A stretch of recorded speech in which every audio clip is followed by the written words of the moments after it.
Hello, folks. Welcome back to 26.6 WQZC, The Quest, the only late night radio show in the world to play the latest and greatest speedruns of today. We have on deck our featured speedrunner, Joaish, who will be playing for us The Legend of Zelda The Wind Waker HD. So, folks, that's all I have to say. Please give it up for Joaish. And, Joaish, let's get sailing.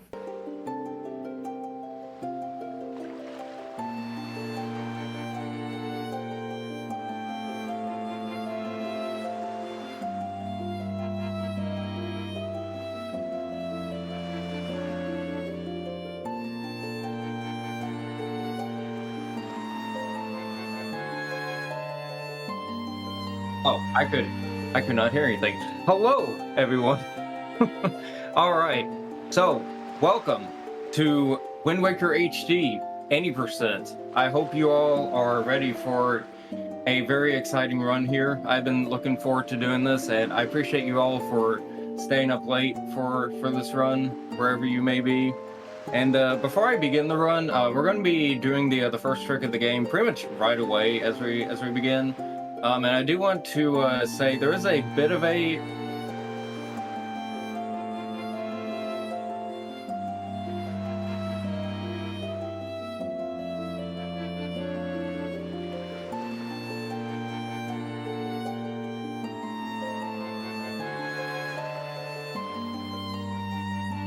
but in any case, I'm ready to begin the timer, which we can begin in 3, 2, 1, go.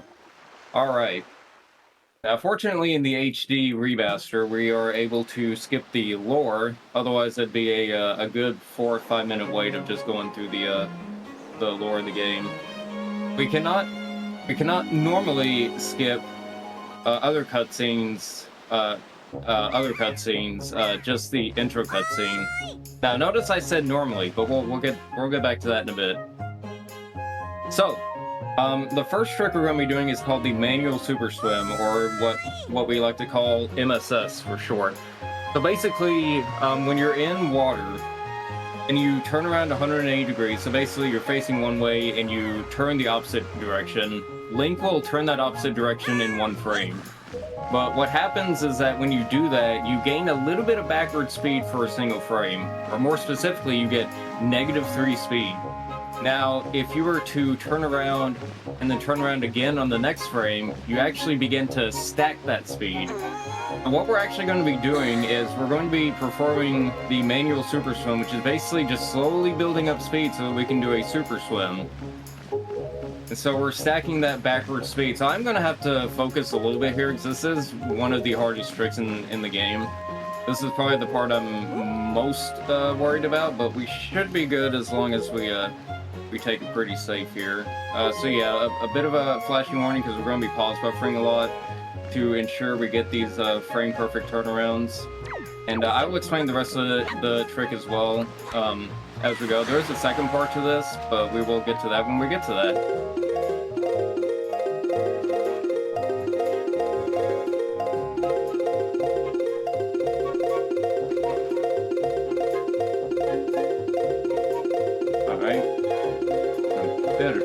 Starting up here.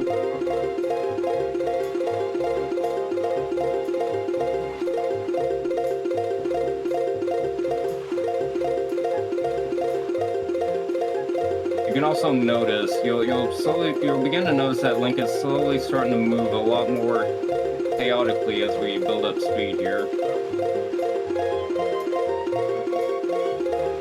Also, yes, pausa. This is the iconic pausa. This is a very involved pausa. If you see the rupee counter on the bottom right not flickering, then that means we're doing it right. If you see it flicker, that means I missed time to pause. If you see me move without pausing for a bit, that means I was too early pressing the pause button.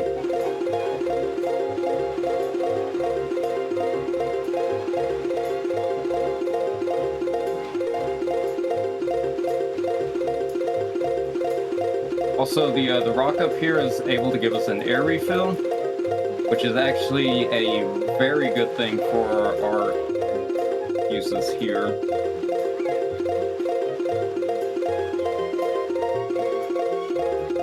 halfway there, I think.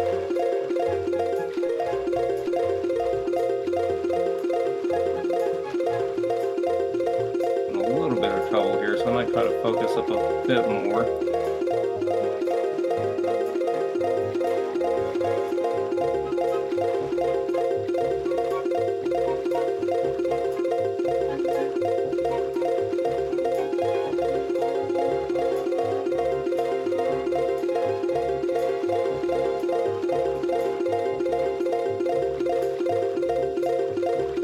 We're getting there. We're almost there.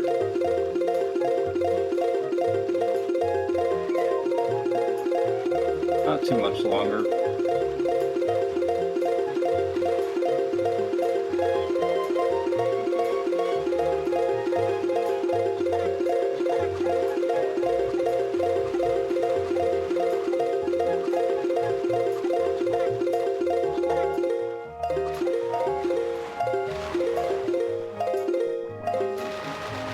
Alright, so now we've actually gained up enough speed to be able to do what's called an upcharge. So right now we're actually gaining, we're actually going back and forth without having to pause buffer. So now we're just gaining the rest of the speed that we need, and I'll explain how this works out once I finish this.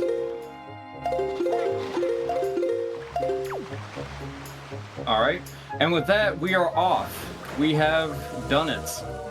Now all we need to do is just get to our destination, which is none other than Dragon Roost Island. So, first of all, to explain that, to explain what was happening there in the second half, so basically what we needed to do was gain enough speed with pause buffering there to get to what we call upcharge speed. And basically what was happening there is we had enough speed to where the camera was in front of Link, but the camera's trying to get behind Link, but what's happening is that I'm holding up, and because I'm holding up, Link is turning around and going behind the camera, but because he's going behind the camera's trying to follow Link, and so the camera turns around to face Link again. And so but then on the next frame, Link just goes behind the camera again, and so he just keeps doing that, so he's going back and forth without us having a pause buffer.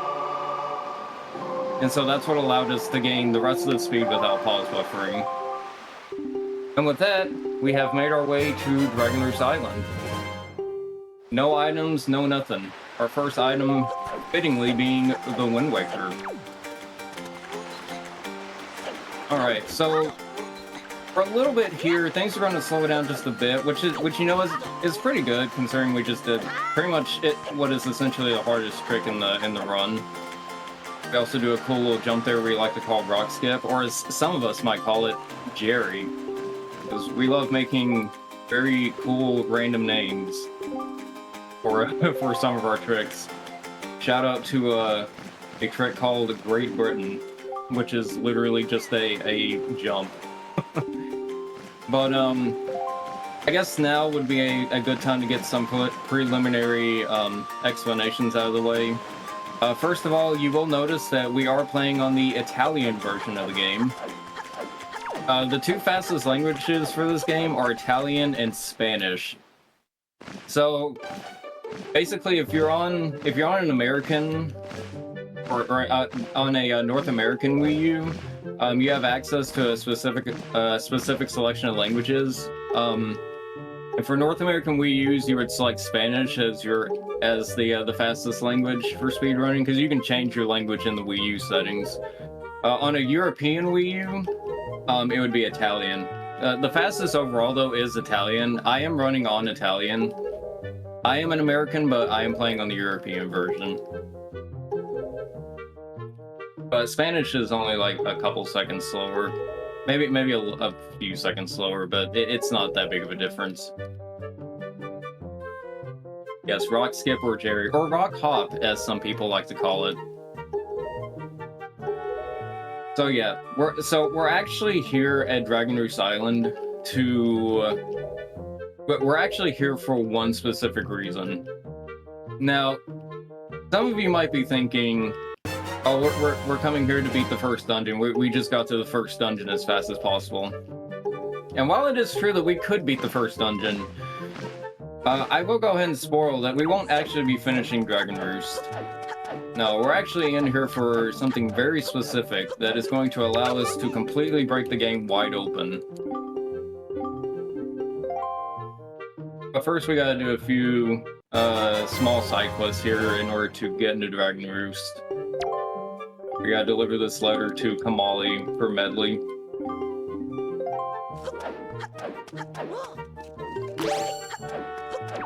Alright, take the letter. Go on down here. And of course, just like most Zelda games, rolling is fast for just the basic movement.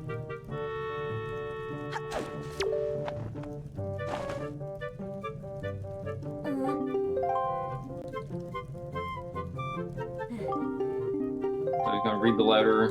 He's gonna be like, I don't want to give away Din's Pearl, and then I'll just be like, well, that's okay. I didn't want it anyways, and then we'll leave.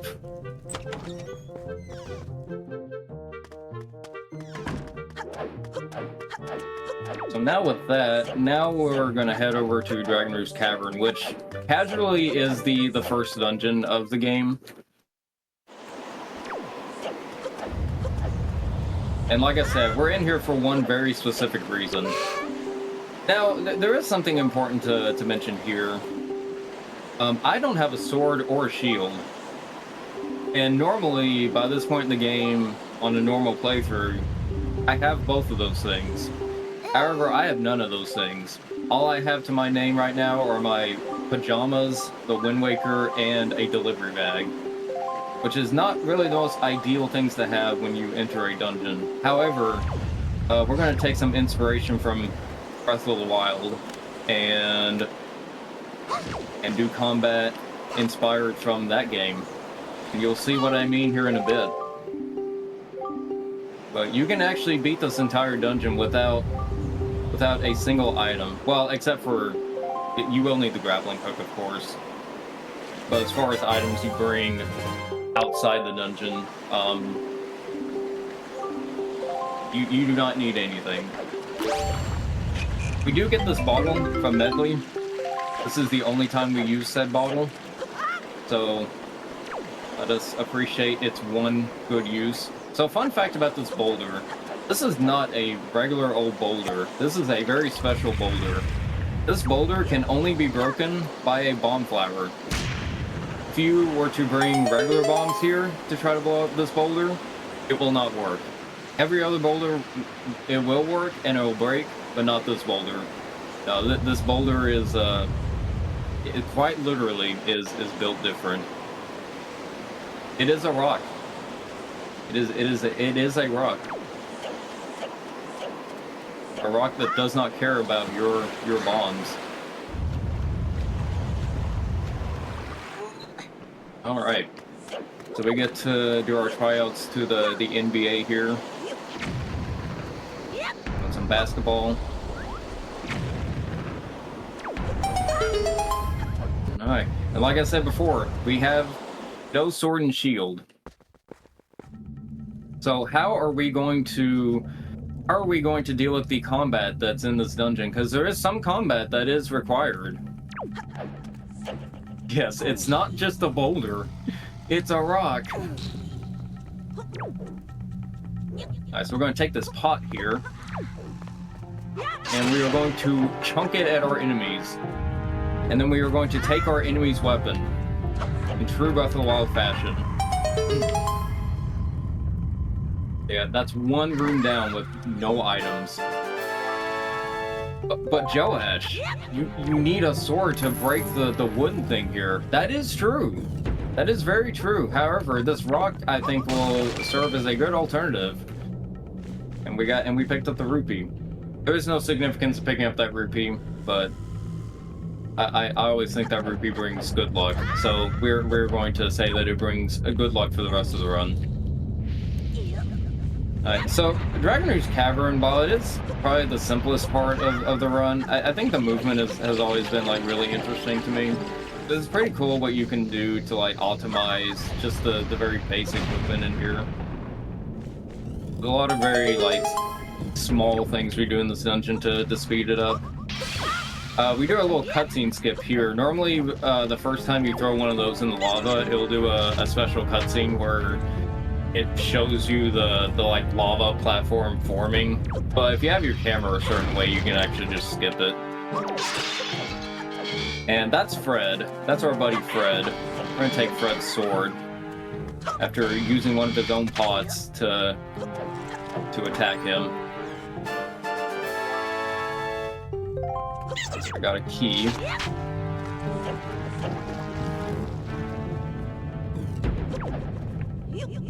As you can see, pots and rocks are our best friend here. So, a little bit about the future of the run. I'm going to explain this a little bit as we go. I want to keep, like, some things a surprise for when we actually get to the tricks, but there is going to come a point where I'm going to have to at least do a bit of an explanation on the two major tricks we will see in this run.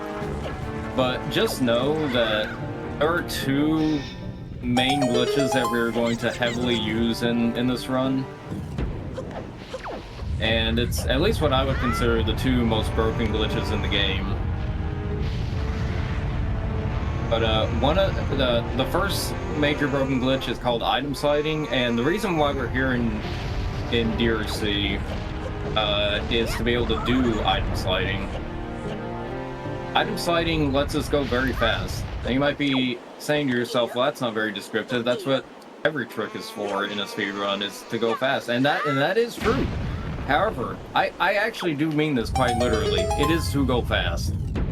You will see what I mean in a bit. But the second most broken trick in the game that we will be using is a trick called pause storage.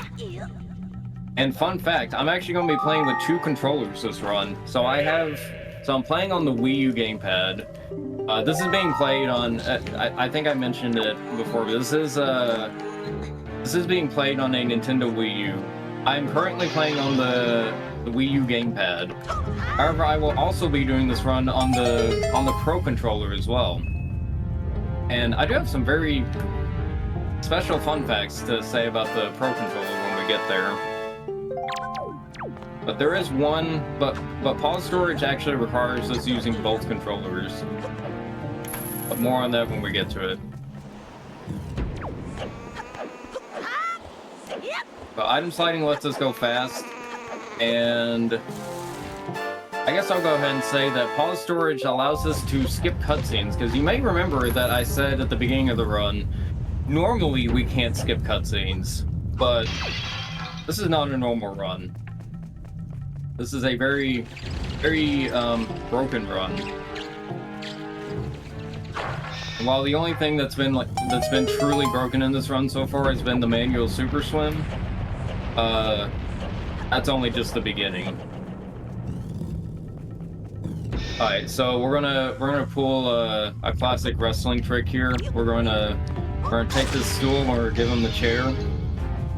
Take his sword. Hope to get a double hit. That's okay. Gonna release him from his spot. Pick up the other guy. Hope to not miss. Hope to get some double hits here. There we go. So, little fun fact here, if I move my camera to the side of this pole, it skips a camera pan during that cutscene when the camera goes to see the doors. Also, fun fact about this room, the direction you face will determine where the magtail goes, the magtail being that enemy. So if you're ever struggling with that room, because that's usually one of those rooms that a lot of people casually struggle with. I remember when I first played the game, I struggled in that room a lot.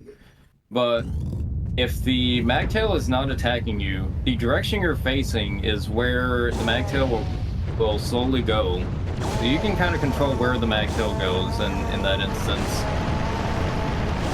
Alright, so we're almost here. We're about to see item sliding, which, like I said, item sliding will let us go very fast. And as we saw in the beginning of the run, the manual super swim let us leave outset early so that we could skip the intro and a lot of other beginning stuff. But we're not going to be doing the manual super swim anymore. That's because item sliding will make it completely obsolete. And all what we need is the grapple hook. And normally the grapple hook is a pretty simple item. I mean, we can use it to swing across gaps off of those poles up there. However, what is normally a very simple item is going to be our most utilized item. Where you see, all first-person items in this game allow us to do this item sliding glitch, and they allow us to go very fast. And I will explain it best I can once we get to a slowing point here, but from this point onward, this run is going to get very, very fast, or very fast paced. Things have been a little bit simple last like 10 minutes, but buckle up. So I'm going to save the game and quit. We're going to do a save warp. And you're going to notice I'm going to end up back at Outset despite being in Dragon Rouge Cavern. That's because since we're still technically in the intro, the game is always going to spawn us at Outset, so we're actually back here. But remember when I said item sliding lets us go fast? I wasn't kidding.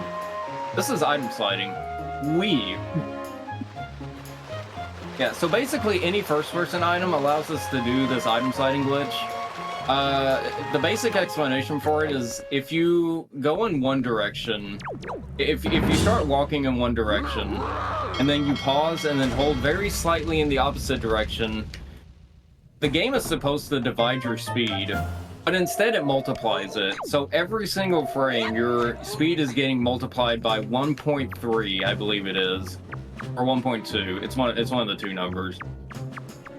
And this is a 30 FPS game. So you can imagine that multiplication builds up very quickly. In fact, it builds up so quickly, if you charge up an item slide for too long, you can actually crash the game. But now we're going to see some very fun movement. Also, what just happened here? How are we in Forsaken Fortress now? So, you might have noticed that I went into that submarine, and I met the moblin.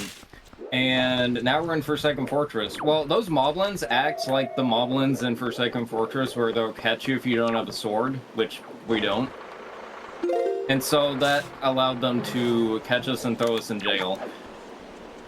Now, you might also be wondering, well, why didn't we just super swim to Forsaken Fortress since we have the ability to go to any island? Well, because there's actually 2 Forsaken Fortresses in the game. We want what we call Forsaken Fortress 1. Oh, no.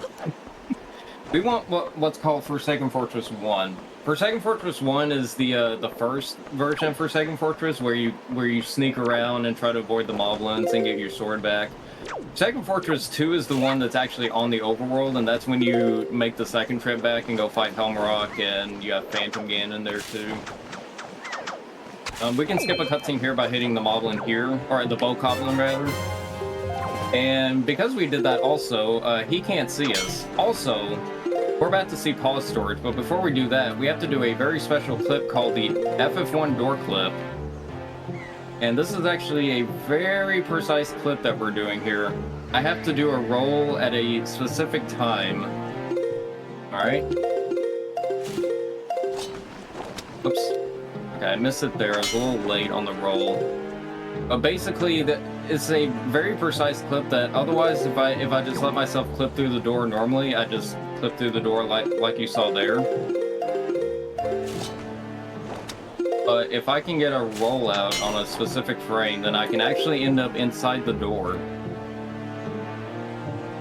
So what we want to do right now is get inside. We want to clip inside the door. So we're charging up some speed and we're waiting for us to get to a specific amount of speed, as indicated by dipping into the floor like that. And normally it's not supposed to clip in place like that and lose all of our speed, but evidently it still happens every now and then. Oh. That's okay. Alright. This is also one of the harder tricks in the game.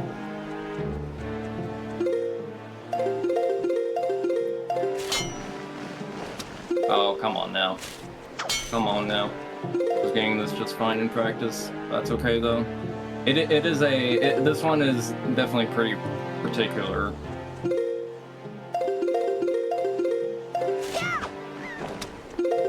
I think I'm hitting it early.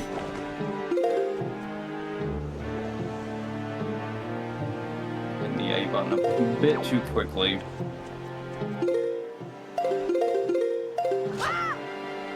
There we go. Alright, so now I'm in the door. So what I'm going to do is I'm actually going to side hop here, and I'm going to swap to Pro Controller mode. Because the two controllers have two different modes. And I'm going to spin attack at a certain position into the loading zone. And you might have noticed as the game was fading away, my options menu opened. Well, this is pause storage. If you listen closely to the game, you can hear the cutscene actually playing. So what pause storage is basically if you open your options menu as you go through a loading zone, then you're actually able to have the options menu open while you move around in gameplay. So like I could actually, if I wasn't in a cutscene, I'd be able to move around while having my options menu open. And that's really good because I'm able to then swap back to gamepad mode, to swap back to the gamepad controller, and then from there I can use the touchscreen to save and quit the game. So what this allows us to do is we can do pause storage on certain cutscenes, and once the cutscene starts, we can save and quit the game to exit the cutscene. And since we've already started the cutscene, the game assumes that we've watched it. So that actually allows us to skip most cutscenes in the game. Now, usually when pause storage is happening, the game will just have the pause screen just over the gameplay. So usually when we have pause storage activated, then we are completely blind. But for this cutscene in particular, I'm actually waiting for a specific point in the cutscene because we need certain things like throughout the cutscene to happen before we can actually skip it. So we're actually skipping the last scene of this string of cutscenes. Yeah, this is a very, very complicated run, and hopefully my explanations make sense because this run gets very complicated. After you get grapple hooked, the run just suddenly gets very complicated.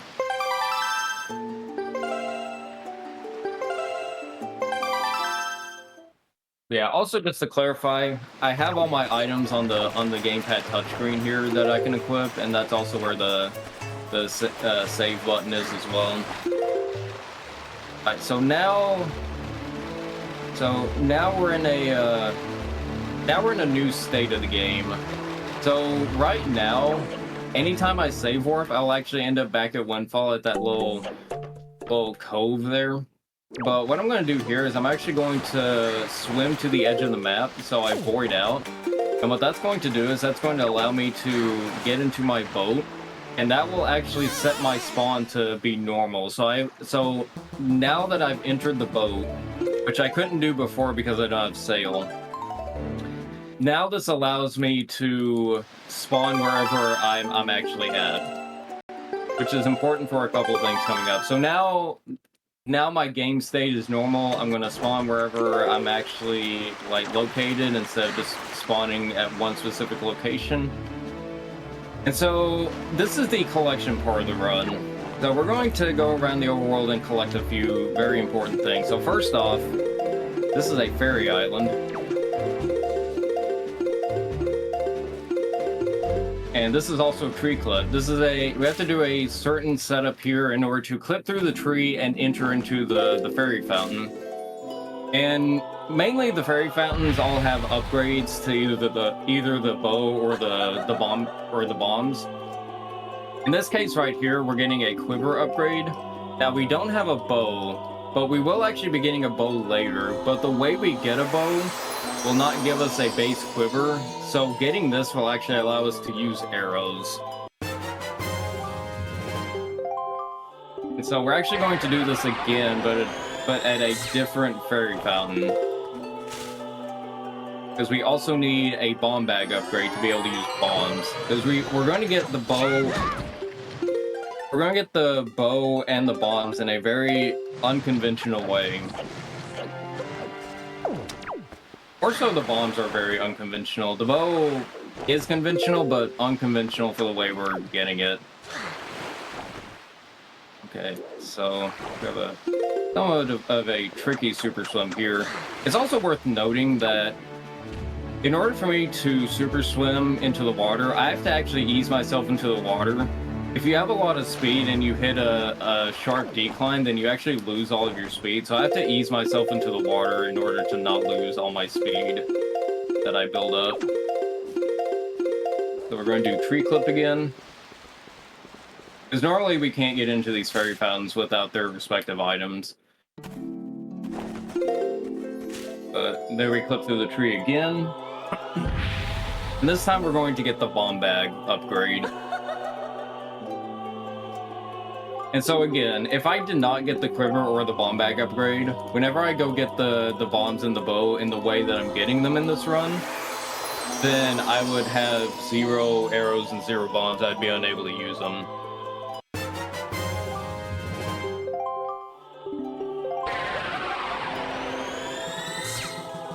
Unlike Thorn Fairy, which is where we were before, I actually have to save warp out of this island because we're blocked off by the wooden barrier, and I can't just jump out of it like I could before. Alright, so here we're going to do one more tree jump. So I'm going to item slide against this tree, and I'll keep doing that until we reach a certain speed, where I'll clip through and end up exactly where I need to go next. It's easier said than done because staying on the tree is very tricky. Okay, we ended up here, but I'm a little bit far out. A little bit more than I want it to be. A task of this game would actually be very... It would be insane. Unfortunately, the Wii U does not have task tools. However, there have been some theory tasks made with hacks from the original version, mixed in with footage from the HD version. But a task of this game it actually skips a lot more than the 80% run does. Also, something important to mention that I've forgotten to mention until now.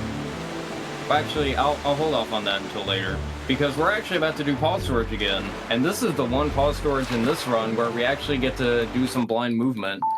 I was about to say we'll get to see some blind movement, but we won't actually get to see it, you know, because it's blind, but you know.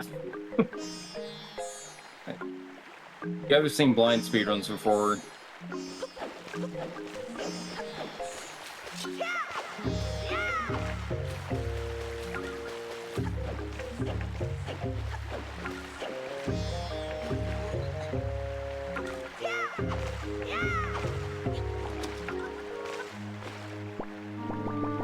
And just to clarify, I can't see, I cannot see anything here. Like, it's not on my gamepad screen, but we are moving around where the Deku Tree is. So we're trying to kill all the chews that are on the Deku Tree right now. Alright. Yeah, I should have done an input Vera, that's true.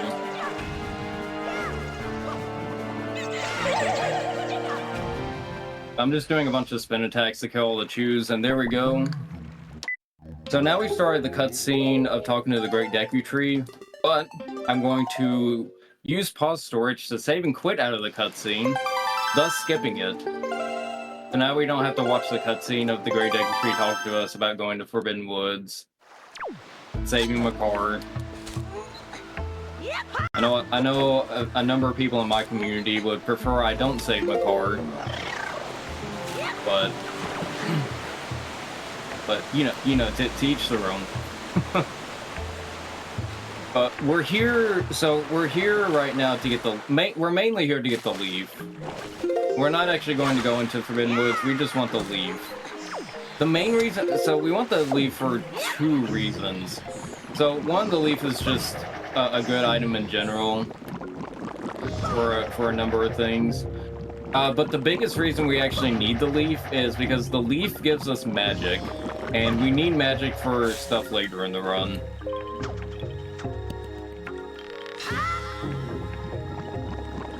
And we're gonna go up here, jump up all these bulbs, and we're actually going to skip going on that left one right there because we can barely get up there like that. Alright, so the collection part of this run is actually now done. We've gotten everything we need in order to beat the game. we're going to take these items, and now we're going to go to the end of the game. Now, if you're familiar with how the game is played casually, normally you have to beat three dungeons, go get the Master Sword, and then beat 2 other dungeons, and then do a long Triforce quest, right? Well, I mean, this run's an hour long. We don't have time for that. But fortunately, we have other means of beating the game. Also, that is a very tricky super swim right there, because I have to super swim off of Beetle's ship and make sure I don't fall off there as well, or build up too much speed. But now we're here at Forsaken Fortress 2, or what we call FF2, not to be confused with Final Fantasy 1 and 2. So this is the one that has Phantom Ganon in it, where you get the hammer and all that, and then go fight Helmarok. But we get to see some cool item sliding movement here. I'm going to be doing something... Oh, nice. I'm going to be doing something kind of special here. Instead of going up this entire path, I'm going to go up here. Rather than going to try it again. I'm going to go up here. This avoids hitting the Phantom Ganon trigger, because we don't actually want to do the fight. I'm also going to swap to Pro Controller mode, which, you know what that means. That means we're about to do pause storage again, because again, I have to use... pause storage only works on the Pro Controller. I don't know the technical explanation for that, but in any case, so we're going to clip through this door again, but we're going to do a different yet easier method of clipping through the door, because fun fact, in FF2, all these big doors have a smaller door under them, for whatever reason, but FF1 does not. But the reason that's helpful for us is that I can just item slide straight into this door and hit that small door, and that'll clip us easily into the door. I'm having a hard time getting the exact speed I want, but this should work. By the way, I believe we have a glitch exhibition at the end of this run if we meet the donation incentive. Okay. We do. We are $49 away from that. So, folks, if you want to see... Also, just to clarify, I can't get pause storage just from opening the door normally. It has to be through a loading zone that you can just simply walk through. But now we skip this cutscene, which is actually a pretty long cutscene. And so here's the Helmarok fight. We're not gonna fight him. I'm just gonna be real with you. We're not gonna fight him. This boss has so many skips in it that I couldn't even keep count. In fact, it has so many skips. This fight's even skipped in glitchless. Not with this method of the skip, mind you, but there are ways. But in any case, we're just going to skip the Helmarok fight. We can't even do the Helmarok fight anyways, because we don't have hammer. But in any case, suddenly we have green clothes. We also have a basic Master Sword and Shield now. For some reason in this game, there are certain cutscenes that just give you items. If you're supposed to have a specific item in a cutscene, the game will just give you those items. In this case, we get the Master Sword and a shield. We don't actually get these clothes. For some reason, in this cutscene and this cutscene only, Link will swap to the green clothes, and in the next cutscene, we're gonna go right back to the pajamas.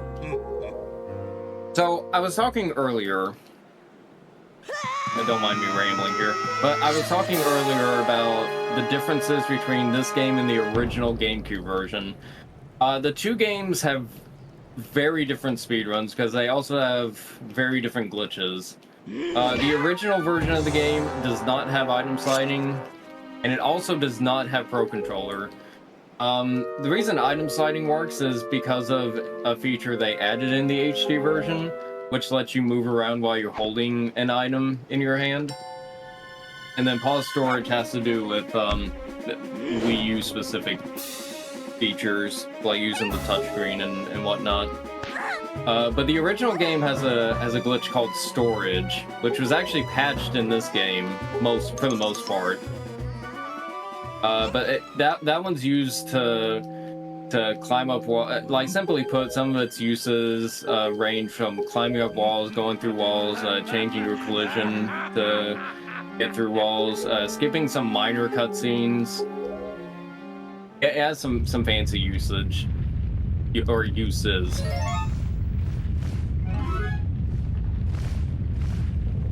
I definitely recommend checking out both the HD version and the SD version. I recommend checking out both speedruns. They're both very cool speedruns. I mean, they both follow a similar route, but they do it in completely different ways, which I've always found that very fascinating.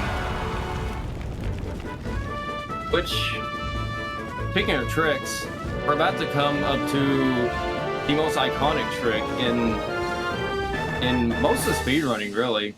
Many people are probably familiar with barrier skip, although it's been a long time since it's been discovered to be real. But for a long time, a trick known as barrier skip was always thought to be impossible. But now there's like 3 different ways of doing it across both the HD version and the GameCube version.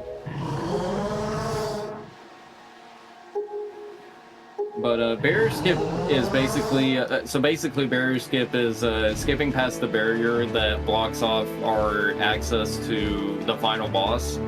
And normally, in order to break the barrier, you need to beat all 5 dungeons, do the entire Triforce quest, and also do one random, or not a random room, but you have to do the one fight room in Hyrule Castle as well. After you do all of that, then you can break the barrier. However, that takes like 2 to 3 hours.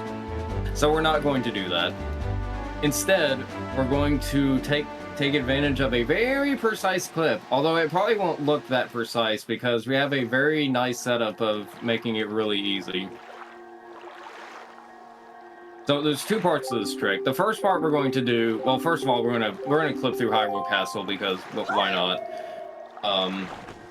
But the first thing we're going to do is we're going to hit the barrier. The barrier actually knocks us back if we get too close to it, but if we pull Wind Waker right as it's about to do that, then we can prevent it from knocking us back, and then that allows us to do the clip. And the reason the clip works is because there's a tiny little indent that is present in the barrier that we actually use the clip through. I'm also on the wrong controller, I realized. And my Pro Controller's off. Uh-oh.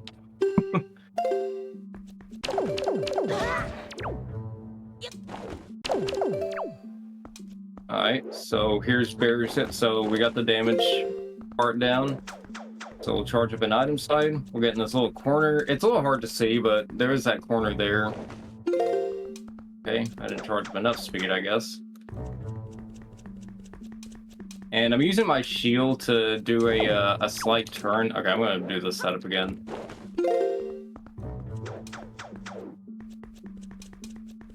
So I'm turning just very slightly with my shield to get a specific angle, and with that we have clipped through the barrier and we've skipped the majority of the game.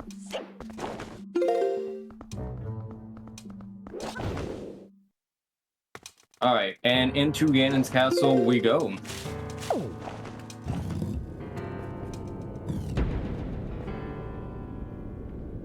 So, a few things to note about Ganon's castle. First of all, remember I mentioned that we will be getting bows and the bow and bombs in this run as well.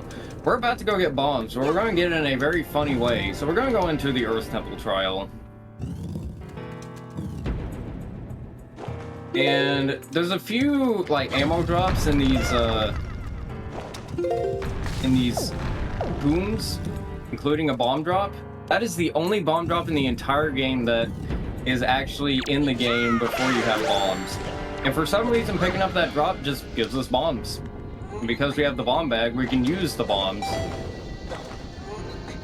So now we have bombs, which is actually really huge because for a while we actually were skipping bombs, but now bombs are actually really useful for the end of the run here. Oh no. I'm gonna have to get some extra magic here. I'm gonna do a bit of an easier clip on top of the door here. So this is so what I'm trying to do here is a ledge clip. You can push yourself into the wall and then do a roll to like fully get yourself clipped out of bounds. So what I'm gonna do here, I'll let the bomb push me out of bounds, and then we're just gonna fly out of bounds into this loading zone here. We're also gonna fly backwards. But that lets us skip the trials. We actually can't even do all the trials because we don't have all the items required for them. So we actually have to skip them. But I mean, of course, skipping them is fun anyways because that's fast. We also get a long cutscene here giving us a hint to the puzzle in the other room.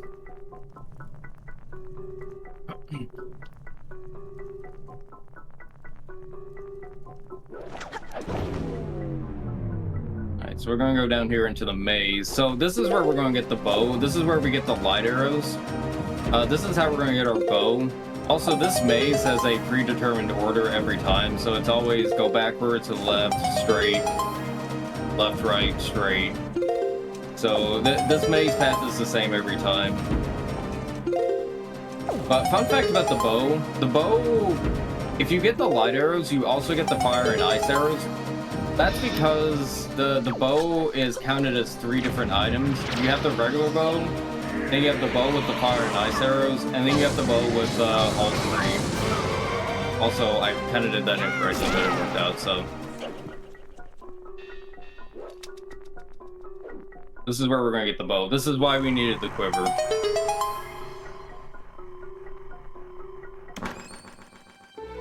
So as a heads up, we're almost to the RNG portion of this run. Oh boy. So, well, fun fact, I'm coming close to showcasing something that has actually never been showcased in a marathon run before. And that's because it was discovered a few months ago by a person named Quet, who I believe is actually in the chat right now. So, in a lot of categories, we've had what's known as Puppy Ganon skip, which, as the name implies, we skip the Puppy Ganon fight. And for a while, we've only really been able to do it in categories outside of any %. Because what ends up happening is, in order to do Puppy Ganon skip, we have to go out of bounds. And the only way we were able to do that for a long time is to be able to use hookshot and go up on one of the platforms and do a ledge clip on one of the ledges on top where it has ammo refills. Also, we're going to do a pause sword here to skip another cutscene. However, without hookshot, we were unable to go out of bounds. So, because of that, we were not able to do that version of Puppy Ganon skip, and for a while, there was a super hard version of Puppy Ganon skip that was done in 80% for the last 2 years, that only like 2 people did. It required a very hard and physically demanding trick. But, as of a few months ago, Quet found a way for us to clip out of bounds without the hookshot. And we're going to see here in just a bit why that's important to skipping the Puppy Ganon fight. So this actually caused a huge renaissance and revival of the 80% category, which is very exciting. So I hope you're excited to see this new revolutionary trick that was discovered and brought a lot of runners back. So we're going to go over here. I'm going to damage myself down a bit because we actually need to be at low health here. Actually, I'm just gonna do this. I'm gonna get on this pot, and we'll let Puppy Ganon punch. Oh, I missed the pause button. That's okay. I'm gonna grab the pot right here. This specific part right here is what's new. Uh-oh. Okay, I might die here, but that's okay. We can just come back up here. If so.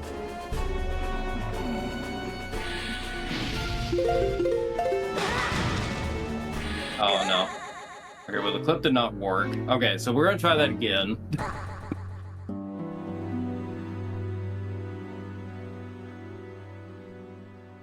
But the objective is to try to get Puppy Ganon to push us out of bounds here. But that's okay. Puppy Ganon can be a little bit of a problem there sometimes. Already got magic.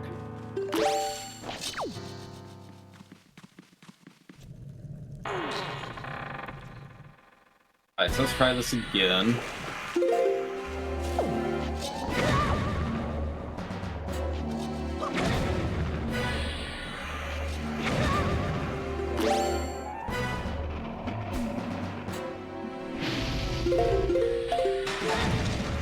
There we go. Now we're out of bounds, so that's the new thing that was found. So we're gonna go into this corner right here. So there are 3 spiky enemies up here, and we can actually shoot them. I think I heard it. We can actually shoot these enemies from down here and light them on fire. And when they get lit on fire, they actually get knocked back, and they could potentially... Okay. They could potentially hit the wooden lid on the warp pod up there, and could possibly... Oh my goodness. Okay, that was the RNG part of this run, and we got it first try. Very cool. Okay, so these enemies right here, I hit them with a fire arrow, and when they lit on fire, they hit the wooden lid on top of this warp pot, and that allowed us to skip the Puppy Ganon fight. So now we're up here, we have fully skipped the fight. The only problem, of course, is that now we have to deal with Puppy Ganon in the room with us. The biggest issues with this is that he can push us off of platforms with his strings, and after 3 punches, he can summon keys to get in our way. But we've got ways of dealing with both, fortunately. But yeah, whether or not they actually hit the wooden pot lid to burn it and open up this warp pad, that is RNG, but fortunately we did get it first try, which is very nice. And here are the keys coming in timely fashion. Great, dealt with them. Okay, so now we need to get our buddy in position. I'll also explain this in a bit too. This is something I'm going to focus on real quick, and then I'll explain it. You might, if you're familiar with Wind Waker speedruns, you might know the zombie hover, where if you go to 0 health, then if you're at 0 health and you can chain jump slashes to gain height.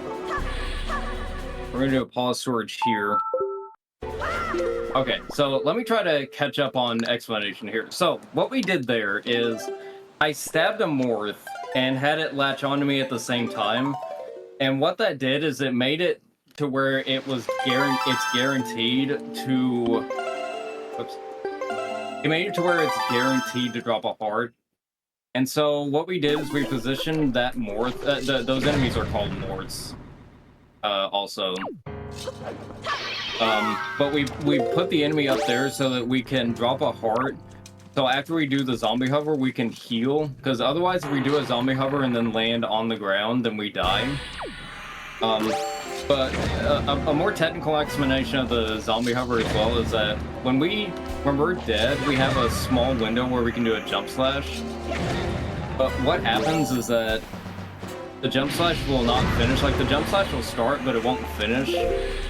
But whenever it does get canceled because we're dead, then we can actually just do another jump slash, and that lets us chain jump slashes so that we can gain height. So we hit the morph here. We're going to let that morph hit us with fire so that we can be at low health again. So we're doing this trick again because I did pause storage on the Ganondorf cutscene. The Ganondorf cutscene is like 4 minutes. And doing this trick twice still saves time. So I think all around it saves like 2.5 minutes if you get a really good morph hover. Which is what this trick is called also, it's called morph hover. Yeah, like I said, this is a very fast-paced run. And sometimes it gets to points where it's like, okay, there's like 5 things to explain here. We're about to do morph hover again. Gonna wait for the piece again. Alright. I don't want to pick up the heart.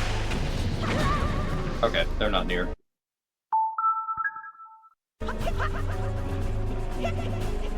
Oh, that is a very interesting position for that. Should be good. Okay, good. Good. Alright, now with that, we have the final fight. Also worth mentioning that if I do a jump slash and then a quick spin right after that, it actually does like 6 times damage, so we can do a lot of damage to Ganondorf right there. And that allows us to end the phase very quickly. And we can also end this phase in one hit as well if we do this just right. I don't think I got it. That's okay. We just need to do this one more time. In order to advance this phase, we need to do a parry attack. Like so. And then on the last phase of this fight, we need to reflect a light arrow off of the bow that Zelda definitely took from us. And time is coming up here. When the sword goes into Ganon's head, that will be time. And that is time. That is time right there. Oh yeah, suddenly we're at the end. But yeah, that is Wind Waker HD 80%. Hopefully I explained it well. There's a lot going on in this run. Visually, I mean, it is pretty fast-paced. It's pretty flashy. We have a lot of just very fast-paced movement with item sliding and all that. We get to see some wacky menus. We got the stuff at the end too. What even was that? That is a good reaction to this run. Oh man, I'm pretty happy with how this run went though. But yes, that is Wind Waker HD 80%. I'll give a few shoutouts. Are we doing the glitch exhibition? Yeah, we are. We've raised enough money for that glitch exhibition. Thank you, everyone. That incentive got max. I believe that is an incentive. Yep, that is also correct. That's an incentive. The GGs. It is? Okay, cool. I guess I'll wait for shoutouts till after the glitch exhibition. However, I will shout out that Wind Waker HD has a randomizer, which I very much recommend checking out.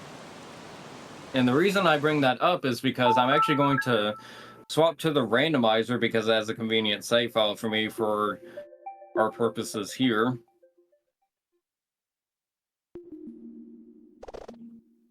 Oh, wait, hold on. I think I'm reading the wrong thing.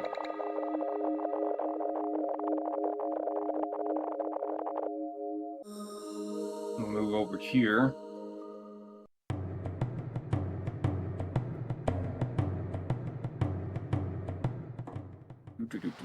Let the game open again. So you also get to see the randomizer here.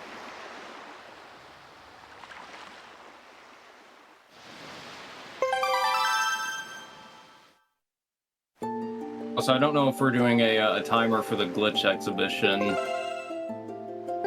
We'll get a timer started, so you don't need to worry about that. You can just give a countdown. 1 second. So this is the randomizer as well. As you can see, I have custom colors for Link here.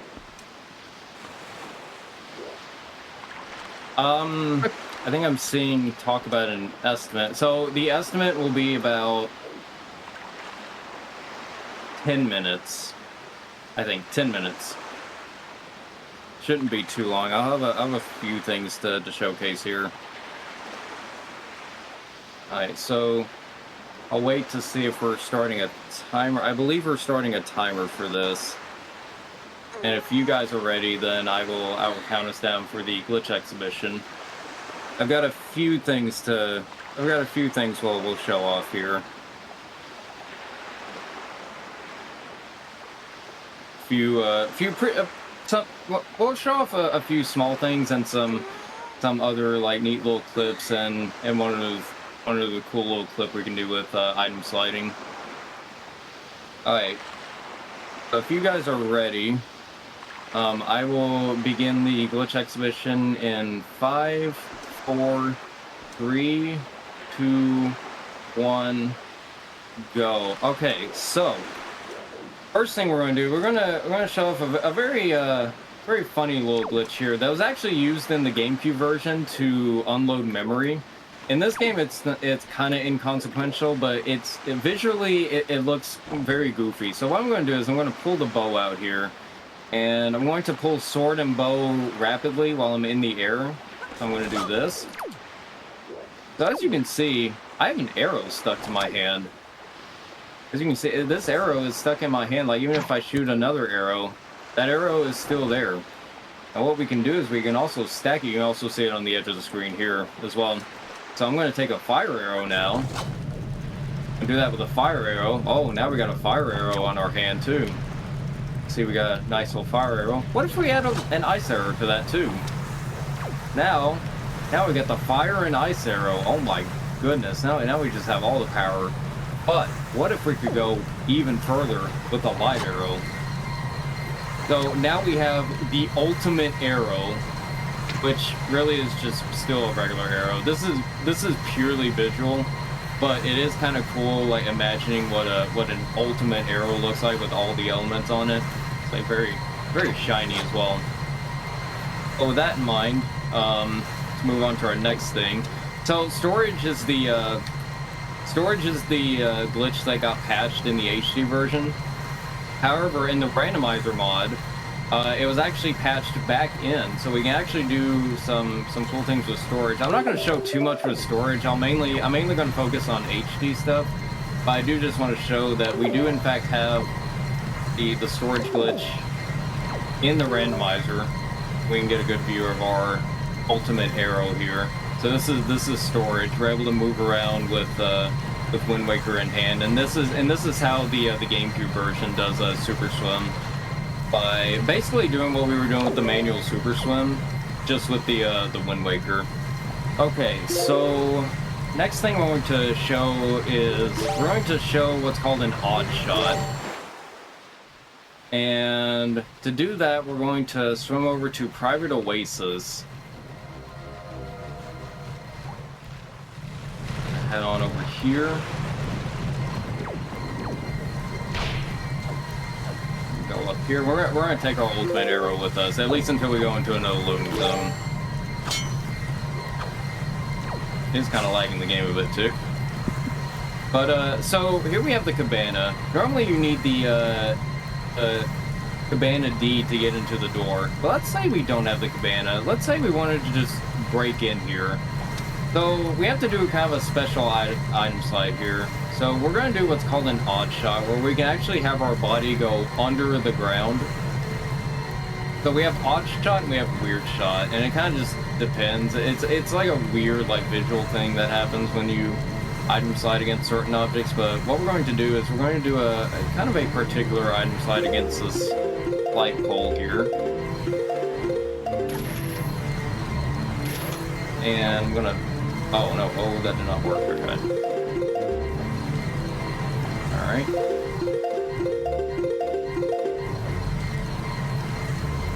All right.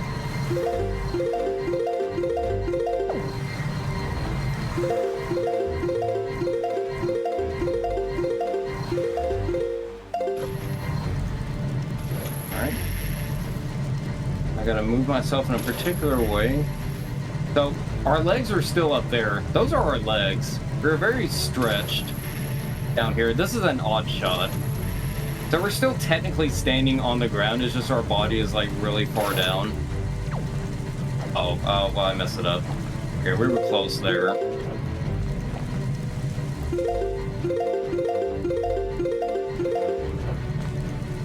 Oh, come on now. Yeah, item sliding with a bunch of speed against this pole is easier said than done, unfortunately.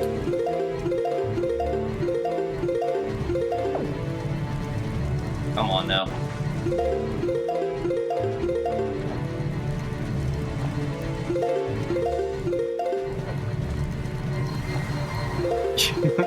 Yeah, And maybe I need to remove the ultimate arrow.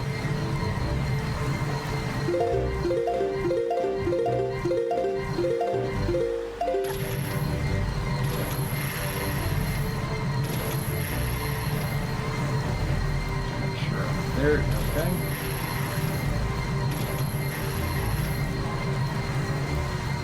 Okay, this should be good. I'm going to ease up a little bit here. Hookshot that. And with that, we hookshot through the door into the loading zone and enter into the cabana.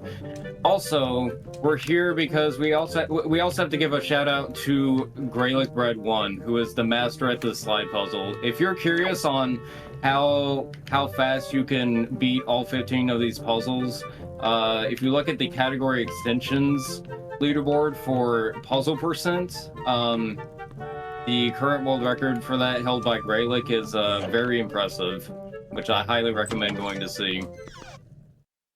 Okay, so next up, we have 2 more things to show off. We're going to head to Diamond Step. And there's a few small things that we're going to show off there. So we're gonna make our way over to that island. And then after that, we're actually going to go back to Ganon's Tower to conclude with something that is familiar to us from the run, but we're going to show off what we used to do in an old route. Yeah, and unfortunately, the arrow is gone. We have sadly lost the ultimate arrow. We could get it back, though. So I think for the sake of time, we should probably leave the ultimate arrow in our quiver. But you know what? It was fun while it lasted. Also, you can kind of take a glance at some of the randomizers, quality of life changes. In the regular game, when we're sailing, every time we pull out the swift sail, it does a queen noise. We mash turning on the swift sail like this because every time you initially open the sail, it does a bit of an extra acceleration. So we're just gaining a small boost of speed every time we open the swift sail. Also, I did not super swim like I have been to any other island because we can't actually get on this island by super swimming, or at least not easily. Okay, so first off, I just want to show that this, so this is Diamond Step. This is where we get the ghost ship chart. So this place is actually very broken for very goofy reasons. So if we come over to this wall right here, I'm gonna stand about right here. I'm gonna pull out a bomb and put it down. I get pushed into the ship like this, and I can just hookshot and get the ghost ship chart just like that. However, let's say I didn't want to do that, but I still wanted to break this area wide open. Well, in glitchless, we can actually skip going in most pots here. Oops. By doing this, or not that, well, not that specifically, but doing that, and we can land on top of this. Now this next part is not glitchless. However, I'm going to expose a very funny, silly mistake that Nintendo has made. So we're about to do what I like to call the glitchless out of bounds, because if you go over to this corner right here, there's a little spot right here that's a bit open. You see that little crack right there? Well, let's just say we can fall down it, and we're inside the ship. You can literally just walk out of bounds. And by doing that, we can also just go up to this right here, which apparently I've already opened. But yes, as you can see, the Diamond Step is very broken. But now for our final thing. So I mentioned before that at one point in 80%, we were actually skipping bombs. And this was also before we knew about picking up the bomb drop in that tomb in the Earth Temple trial in Ganon's Tower. But at one point, we actually were skipping bombs. And if you noticed during Morth Hover, after we skipped Papa Ganon... Oh wait, I'm actually on the wrong account as well. if you notice, I mean, the way that we went to 0 health was that we used the bomb, right? And however, we don't have a bomb. So how did we do Morph Hover without a bomb? So the hover itself was actually much more difficult without bombs. So I'm going to give this one attempt. I'm not sure if we'll actually get it. This is a pretty difficult trick. But hopefully I will at least show the general idea of it.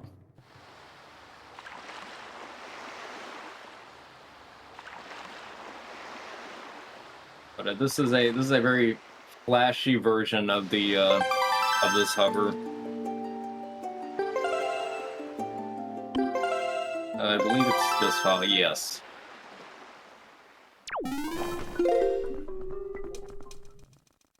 Alright, so I might use bombs here just for the sake of convenience of damaging down my health, because I do need to get down to 0 health. But when we actually start the trick part of this run, then we're going to pretend that we don't have bombs.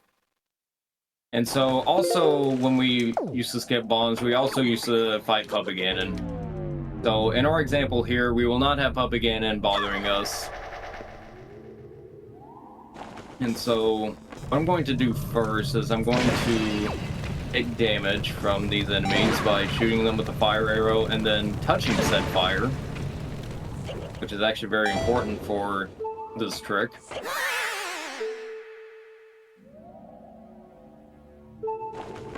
I'm gonna do this, and then I'm just gonna do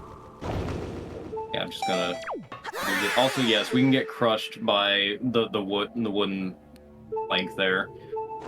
Okay.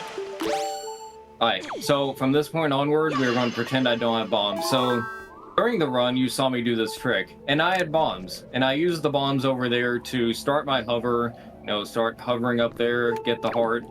Well, we have to do something different since we don't have bombs. We have to do something a little bit flashier.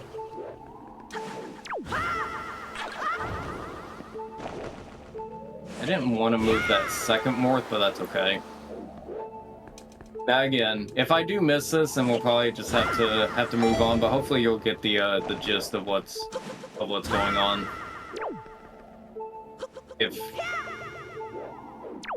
Regardless of what happens. So okay, so the morph is up here. So we're gonna put him in a different position than what we put him in before. All right.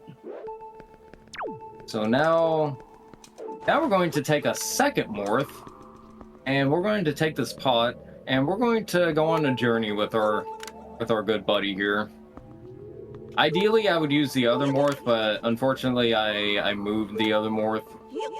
You can do this on either side, but I'm more used to doing it on this left side here, so we're going to do what I'm most comfortable with here. We're going to nudge him all the way to this platform. Almost there. We're on a little journey here. I also don't want to move too fast because I don't want to move that morph over there will move if I move too fast. Unless you're doing an item slide. If you're doing an item slide, he won't follow you. Hence why I was able to do that earlier. But I want to keep that morph in that corner right over there. I'm going to move this morph. Okay, hold on one second. Did not mean to do that. We're going to back this up by getting another pot. I believe it's the only other pot we have.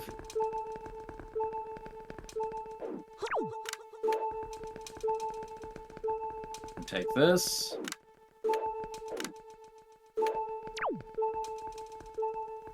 And I can run sideways at full speed and they won't follow me, which is very convenient. Alright, let's try this again. Not press the wrong button this time.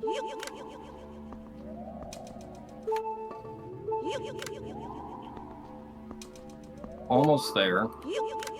Yeah, again, this is taking longer than it should because I'm having to push a different morph, but the point still stands. Alright, so one more push ought to do it. Alright. Alright, so we're going to get into position here. Stand about right here. Yeah, okay. All right. Here ought to do it. So once I shoot this morph, he's going to hit me, and then we're actually going to start the hover. And basically what we're going to do is once I get hit by him, you'll notice I haven't actually hit this one yet. What we're going to attempt to do is we're going to attempt to hit that morph in midair with the bow while we are hovering. So that's what makes this version very difficult. Here we go. Hopefully I got the correct angle. Okay, this looks good. Looking good.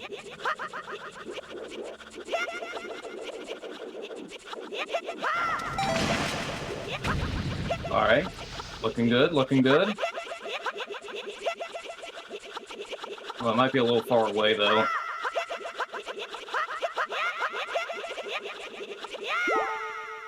Got it. And that is flame hover. That is how you skip...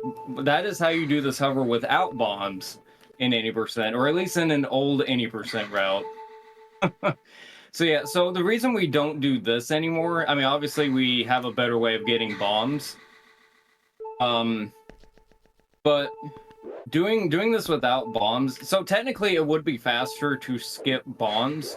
However, since we have to do this hover twice, since we now skip this cutscene, so we have to, so if we skip this cutscene with pause storage, we have to do this hover twice. The bomb hover by itself is faster in general, so, and it's easier and more consistent. So getting bombs to do this twice the easy way is worth it and faster than doing it twice without bombs. So that's why we get bombs in the current 80% route. But at one point before we knew about pause storage and skipping cutscenes, at one point in 80% we did skip bombs, and that is what we did. So yeah, that will be time on the glitch exhibition. And I appreciate you guys for hanging out here and supporting this cause. And if you want to catch more, there will be more Quest for Quet tomorrow with some more exciting runs. I want to thank Osmorn for inviting me to do this. I appreciate you guys reaching out and inviting me to be on this. I had a good time. I hope you guys had a good time. I guess a couple of shout outs for the Wind Waker community as well. Shout outs to Mr. Alberto 23, the world record holder. Shout outs to the rando community as well. I mean, most of the rando community and the speedrun community are pretty meshed together. But shout outs to both of the speedrunning community and the rando community. We are currently having a randomizer tournament at the moment. We are deep into that right now, and it will be. And some of the matches will actually be on ZSR, which is very exciting. So if you wanna check out more Wind Waker HD speedrunning, I recommend going to the Wind Waker HD Discord. If you're interested in rando, there is a rando Discord as well. Yes, shout outs to all the runners in here as well. Shout outs to Tot as well for finding that clip out of bounds here in the Pubiganon room so that we can do Pubiganon skip the way that we do now, and for basically reviving 80%. And yes, shout outs to all of you guys. Shout outs to y'all for watching. I have been Joaish. I speedrun this game. I also speedrun this game as well, Echoes of Wisdom, which also, funny enough, has a trick similar to pause storage, except we use it to wrong warp instead. But yes, thank you guys for coming by. We hope to see you again tomorrow for more Quest for Quet. And yes, I appreciate you guys for being here. Thank you for watching. Thank you very much, Josh. What an amazing run, and glitch exhibition as well. That was brought to you by Tot, who donated $50 for that. It says for the glitch exhibition poggering, so you have Tot to thank for that. But also, yeah, thank you so much, Josh. And yeah, we'll have some more messages for you soon. So hang tight, everyone. We'll be back real shortly.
Hey folks, welcome back and congratulations! This has been day one of Quest for Quet.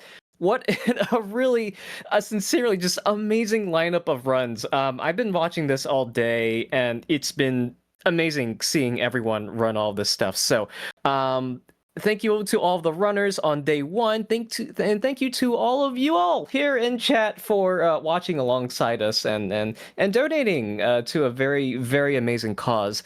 We will be back tomorrow, or for some of us today. We will be back later for some upcoming runs here. The first of which is Johann the Parhelion Blaze in the Deep Blue. That will start promptly at 10 a.m. Eastern time. We have just opened up a category upgrade for that if you're so inclined. For an additional $25, maybe $24 at this point, you can see a category upgrade to all upgrades. If you head onto the donation page, you can feel free to send in your donations there if you want to see that happen before the run starts tomorrow morning. But for the moment, that is it for day one of Quest for Quet. Thank you all once again. We will be back at 10 a.m. Eastern, which is in approximately 7 hours and, if I'm doing my math correctly, 7 hours and 42 minutes. So set your alarms then. We will be going to a Sleep Any % run featuring you all for an estimate of 7 hours and 42 minutes. But if sleep is not your thing, we will also be sending you over to Ice Blue. That's right, we're going to raid Ice Blue, who's currently doing a Chrono Trigger 100% all quest glitchless run. So feel free to step away for that. Feel free to join us in the raid, but whatever you may do, you may be doing at this time, thank you all so much. We will all see you later in a little over 7 hours. Have fun with everything, and we will see you back on Quest for Quet Day 2. All right, let's join a raid. Take care, everyone. See you all here later. Good night, everyone.